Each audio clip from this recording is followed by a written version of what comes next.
নমস্কাৰ সকলোকে আশা কৰিছো সকলোৰে ভাল আজি চাব গৈ আছো ধনু ৰাশি সিংহ ৰাশি আৰু তুলা ৰাশিৰ 2025 চনটো কেনেকুৱা যাব যি সকলৰ ধনু ৰাশি সেই সকলৰ ফুল কাৰ্ড আহিছে আপোনালোকে এটো ইয়াৰত অপৰচুনিটিজ বহুত পাব কিন্তু আপোনালোকে গম নোপোৱা সময়ত অপৰচুনিটিজ সমূহ আহিব যেটো সময়ত আপোনালোকে ভাবাই নাছিলে যে এনেকুৱা অপৰচুনিটি মই পাম এনেকুৱা ধৰণৰ অপৰচুনিটিজ বহুত আহিব গতিকে আপোনালোকে সদায় ওপেন থাকিব সদায় সাজু থাকিব কেনেকুৱা ধৰণৰ অপৰচুনিটিজ আহিব পাৰে হেতু অকল ডেষ্টিনিয়ে জানিব আৰু তাৰ উপৰি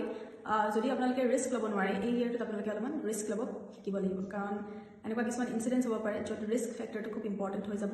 তাৰ উপৰি পাৰ্সোনেল গ্ৰোথ আছে ফাইনেন্সৰ ক্ষেত্ৰত খুব ভাল কেৰিয়াৰ আৰু ৰিলেশ্যনশ্বিপৰ ক্ষেত্ৰত খুব ভাল আপোনালোকে যিখিনি বিচাৰি আছিলে যিমান হাৰ্ড ৱৰ্ক কৰি আছিলে সেইখিনি ৰিজাল্টছ পাব 2025ত আৰু এটো ইয়াৰত আপোনালোকে নিজৰ ইনষ্টিংক্টত খুব বিলিভ কৰিব নিজৰ গাট ফিলিঙক খুব বিলিভ কৰিব আৰু আপোনালোকে নতুন কাম যদি হাতত ল'ম বুলি ভাবি আছিলে সেয়াও ল'ব পাৰে গতিকে ওভাৰঅল আপোনালোকৰ 2025 টো খুব ভালেৰে যাব যি সকলৰ সিংহ ৰাশি সেই সকলৰ 8 অফ সোয়াৰ্ডছ এটো ইয়াৰত আপোনালোকে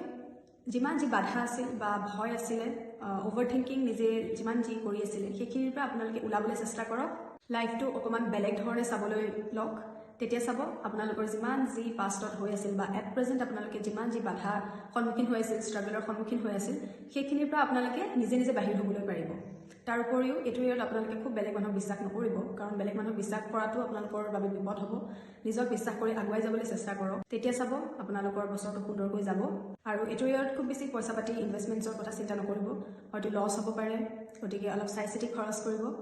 আৰু এটো ইয়াত যিমান আপোনালোক এংশিয়াছ হৈ আছিলে ওভাৰথিংকিং কৰি আছিলে সেইখিনি আপোনালোকে ৰিলিজ কৰক তেতিয়া বহুতখিনি আপোনালোকৰ লাইফটো ইজি হ'বলৈ ধৰিব যি সকলৰ তুলা ৰাশি সেই সকলৰ আহিছে 7 অফ কাপছ এটো ইয়াত আপোনালোকে বিভিন্ন সময়ত বেলেগ বেলেগ অপচনছ পাব